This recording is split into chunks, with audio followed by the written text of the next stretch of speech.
Evil couldn't have evolved from the process of evolution.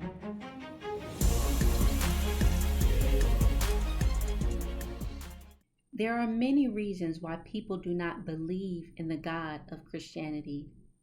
Some have objections to the Bible itself, the historical wars that took place, or the account of God restarting humanity from just one family after the global flood. Many do not believe in the existence of God due to a lack of good evidence and for various emotional or social reasons. One of the big questions that has been asked over the centuries is that if God is so good, why is there evil? Or if an all good and all powerful God exists, then why is there evil? This is known as the problem of evil. But in all actuality, evil does not disprove the existence of God, it actually affirms the existence of God. If one is to acknowledge that there is evil in the world, then that assumes that there is some objective moral standard that people should live by. It assumes that people ought to do this and ought not to do that. It assumes there is an objective moral law. Moral laws require a moral lawgiver.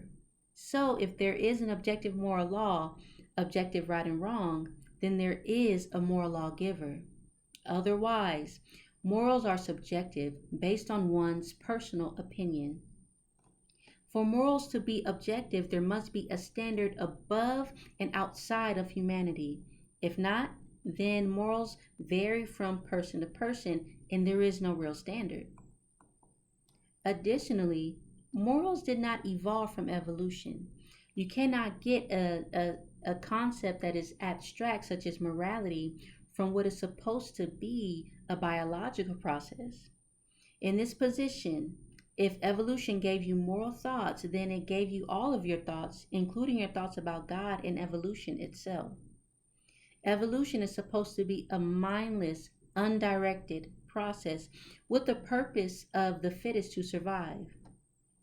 This too presupposes the moral standard that survival is objectively good and we ought to survive.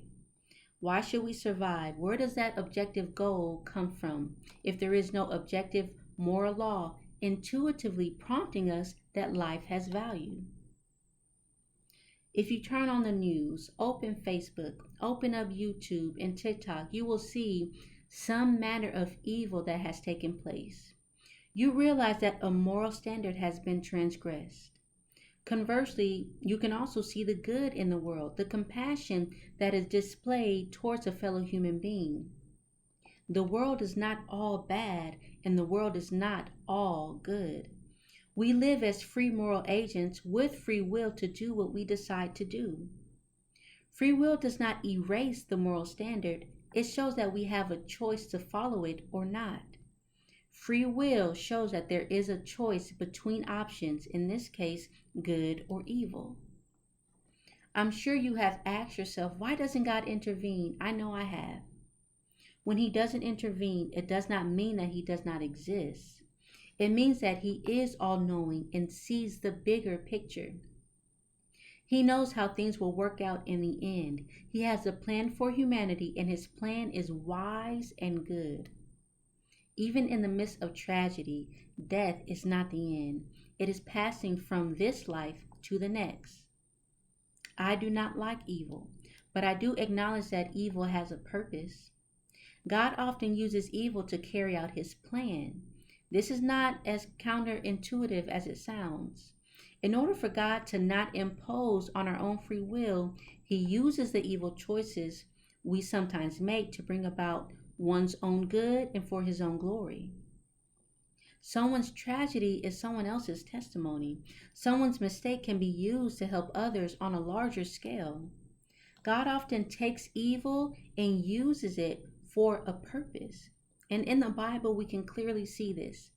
If you read the gospel accounts, you will notice how God used evil men to bring about salvation for all of humanity. Jesus was betrayed and handed over to the Roman soldiers to be crucified due to his own people shouting for him to be executed. God did not intervene. Jesus even asked why he was forsaken when he was hanging on the cross. God knew that it had to be done so that you and I could have the opportunity to accept him and believe in him.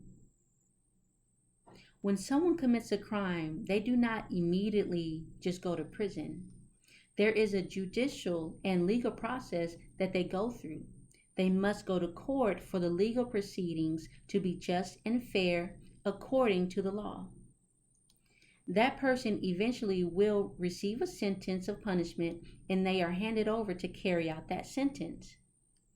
Evil has a court date coming just the same. Evil will be punished and its punishment is eternal. God is love and he is also the eternal judge. Everyone will be judged based on what we do here on earth, whether good or bad. Every crime, every hurt, every tragedy done by the hands of someone else will be punished. I have done bad too. We all have. Jesus Christ is the only way to be saved and receive eternal life.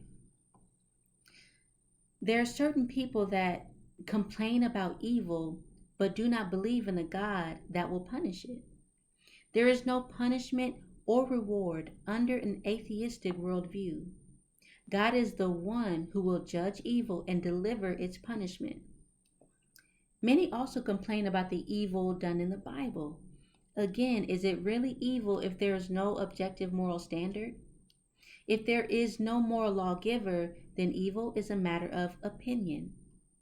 Also, it's inconsistent to complain about evil and then have a problem with God for destroying it. The well-known atheist Richard Dawkins was consistent in his worldview when he stated that there is no evil, there is no good, there is no purpose, nothing but pitiless indifference. Evil doesn't disprove God's existence. If anything, it further promotes his existence because of our need to get rid of it. He is the only one that can completely eradicate all evil, which Jesus will do when he returns again. As always, thank you for watching to the end, and I'll see you on the next one.